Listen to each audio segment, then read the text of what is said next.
Au nom du Père et du Fils et du Saint-Esprit. Amen. Viens, Esprit de sainteté, viens, Esprit de lumière, viens, Esprit de feu, viens nous embraser. Évangile de Jésus-Christ selon saint Marc. En ce temps-là, après la traversée abordant à Génézareth, Jésus et ses disciples accostèrent. Ils sortirent de la barque et aussitôt les gens reconnurent Jésus. Ils parcoururent toute la région et se mirent à apporter les malades sur les brancards, là où l'on apprenait que Jésus se trouvait. Et dans tous les endroits où ils se rendaient, dans les villages, les villes ou les campagnes, on déposait les infirmes sur les places. Il le suppliait de leur laisser toucher, ne serait-ce que la frange de son manteau. Et tous ceux qui la touchèrent étaient sauvés. Acclamons la parole de Dieu. Louange à toi, Seigneur Jésus.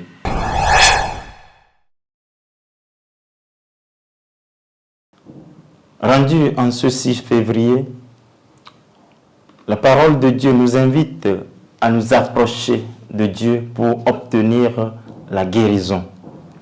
En effet, après le miracle de la multiplication des pains, cela a suscité la renommée de Jésus au point de passer à l'autre côté de la Galilée, l'autre côté de la rive, en territoire païen, c'est-à-dire Génézareth. Malgré la fuite apparente, la foule accourt vers le Christ, lui apportant les malades pour attendre la guérison. Cette recherche de Jésus et sa reconnaissance, ou plus encore, la quête de la guérison, sont-elles motivées par la course au miracle, au sensationnel, ou bien laissent-elles entrevoir une adhésion de foi, toucher ne serait-ce que la frange de son manteau, une partie de son manteau pour attendre le salut, la guérison totale, relève donc d'une démarche de foi en 4 stands ou reposoirs. Le premier, il s'agit de reconnaître Jésus, lui qui voulait passer inaperçu par la fuite en avant vers le territoire païen.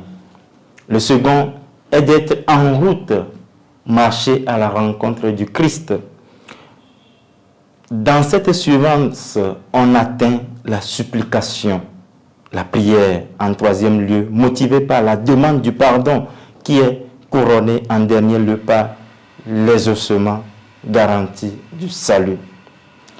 Amenés, conduits par les siens pour se faire guérir de leurs maux, de leur infirmité, de toutes sortes de maladies, la rencontre de Jésus donne non seulement la guérison du corps, mais aussi le salut. Et tous ceux qui la touchèrent étaient sauvés. Des maladies qui nous accablent aujourd'hui, de nos blessures internes cachées, des cœurs de haine nourris d'enfermement, de nos emprisonnements dans notre monde interne, sans ouverture aux autres.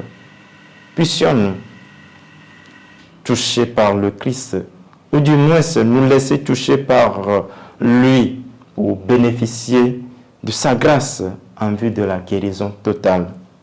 N'ayons pas peur, laissons-nous toucher par le Christ. Chers frères et sœurs en Christ, loué soit Jésus-Christ.